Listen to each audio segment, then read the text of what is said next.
Two great directors, as you mentioned. You started out working with Peter Weir and Witness, and you've had such a great career working with so many greats. That was Ridley Scott with G.I. Jane, and David Cronenberg, the first time you worked with him on History of Violence. Do you seek out these kinds of directors, or does it just happen? Do you go for the role? I've been lucky. I always look at the script first. For me, it's the story, and then if they want me to be in the movie, then it's the role. Or if it's a role I want to pursue and try to insist on getting an audition for, whatever, a meeting. So it's story, the role, and then who's directing. Yeah. So that's the order of, if I don't get past the first two, it doesn't matter to me who's directing it. Then Master Chief in G.I. Jane was a really great role. I mean, that was right? It was a good challenge. I had a good time. And I thought that at the time, it all has to do with where you're, I suppose, at in your career, especially if you're a well-known performer like Demi Moore was at that time. And I didn't think she got a very fair shake. She worked really hard on that, and I thought she did an excellent job. But she kind of was panned in general when that movie came out. It probably had more to do with things she'd done just before that, movies she'd been in and what her public persona might have been at the time, but I thought she did a great job. And it was great to see Ridley Scott, the way he would set up shots and just the machinery. I mean, the amount of cameras, the skill of all the department heads. It was like, top notch, everybody technically. So it was a great experience to learn from. Yeah, and said so much about women in the military, and I thought that was really interesting kind of themes running through that movie, and especially at that time, that was early. Yeah, that was, when was it, 97, 98, something like that when it came out. And yeah, it's more, there are a lot more women now in combat roles in the military, but at the time it was a novel, it was an iffy thing, really. There was a lot of debate about it, and I think there were a lot more people in the military and outside the military that thought it probably wasn't a good idea, and for women, girls to be, in real, in a place of danger, in real, combat roles. But that's changed since to some degree. But it's still an issue to some degree, probably. But women have since that character, G.I. Jane. They've certainly proven that they can do pretty much anything that guys can do, Yeah. So that's for sure. And sometimes a lot more.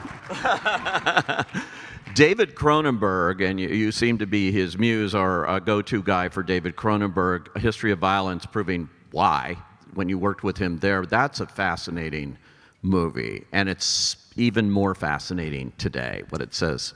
Yeah, it gets better and better. I think of the three movies, I like all of them, and I like all the characters they got to play. And as with the second and third one, the shorthand I had with him, we didn't really have to talk that much about what he hoped to see or what we hoped to achieve in any given scene when we were shooting it. And partly because we talked a lot before each one, and he's very meticulous in his preparation. He doesn't like to rehearse or even read the script through. Again, you got to be flexible. I love that. I like rehearsals. I like lots of takes. I like the play aspect of acting. But there are directors who like to do a couple takes, or I've been on movies that have almost no budget where you have enough film stock for maybe a take and a half. So you just have to adapt and overcome. That's the main thing. But with him, I just felt I was in sync with him from the first day on History of Violence, and that just got better. But of those three movies, History of Violence, to me, is the most perfectly constructed of the three, and it has the right tempo. I just thought it was a lot of people liked it at the time, and it did well. I think it was one of the movies that did better at the box office than most of his others. But I don't know that it got its due. I have to say one thing, since this is in part, we're talking about awards a little bit, or we started. It's astounding to me that David Cronenberg, in a nearly half century of making movies, he's probably made, I would say conservatively, at least 8 movies that could and should have easily been nominated for, an Academy Award. He's never been nominated for an Academy Award ever for anything. And when you think about sometimes some of the people that somehow get in there and get nominated, and every once in a while some of the people win, it's astounding to me that he hasn't been. But, I think Hitchcock was nominated. He was nominated 5 times for director. Cronenberg's never been nominated as a director, and he should have been. So he should have been nominated for History of Violence for sure.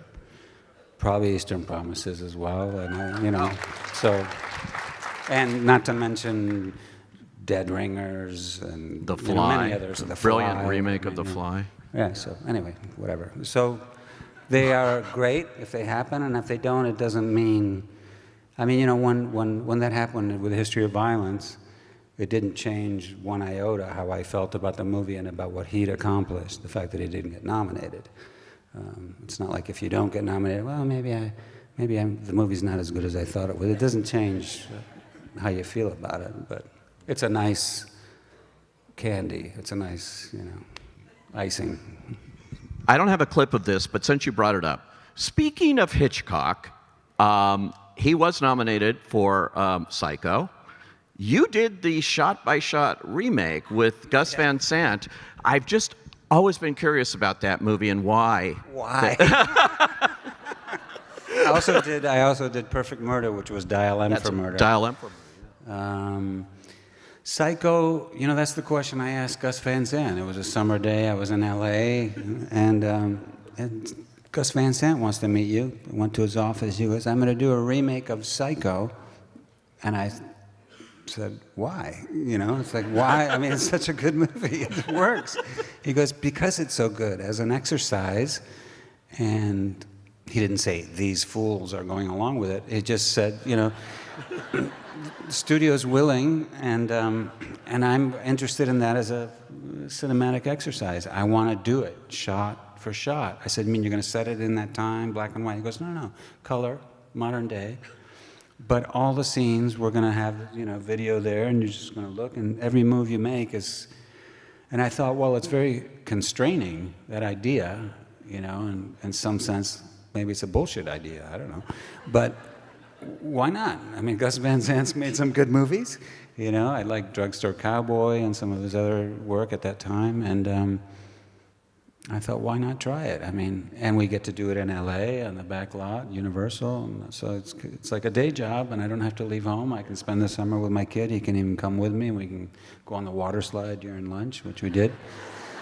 And it was a fun experience. And he picked, he had an unusual choice. The, what's his name? Irish, Australian, Chris... Who's the cinematographer for Psycho, for Gus Van Sant? Anybody know? Anybody? There's a prize for you if you get this. I'll remember by the end of the afternoon here. Because we did a photo show together, actually, so I should remember. But he's a crazy character and unruly. He's Wong Kar-wai movies, if anybody's got an iPhone. His cinematographer of choice. He lives in Hong Kong. Who? Chris Boyle. All right. Doyle, sorry. Anyway, Irish name, but he's a real iconoclast. He lives in Hong Kong, speaks Chinese, and he's done great work with Wong Kar-wai, but it's always, it's handheld and crazy colors and lights, and I thought, why is he picking a guy shot for shot, something that's so specific? Yeah. But I guess Chris Doyle thought it was a good idea too, to just constrain himself and see what would happen. I think they snuck in a few weird frames as a trick that were not Hitchcock at all, but we stuck to it. It was fun. Yeah. It's I still have my promotional shower curtain they sent out for that. I really do. It's in the garage. My wife's out there. It's in the garage. Don't worry. It's not in the house. Clear plastic? Yeah, it's got blood on it. It's very cool. Nice. We had fun. You played Sam Loomis in that. Did you ever talk to John Gavin about it? I didn't. I didn't get to. And I played him, but I have to say I played him. My version was not as intelligent as his. I mean, he was a little less, That's all I'll say. If you see it, you'll see what I mean if you compare the two. It wasn't as bright a bulb. My version. All right, now I know there's a lot of fans out there of this, and we're going to see all 3 Lord of the Rings films. Now? Like 9 hours? So I will see you 9 hours later. No, we're going to see clips from all 3 of them. Of course, we all know he was in all 3. So let's take a look, and then we're going to talk about it. Okay, right here.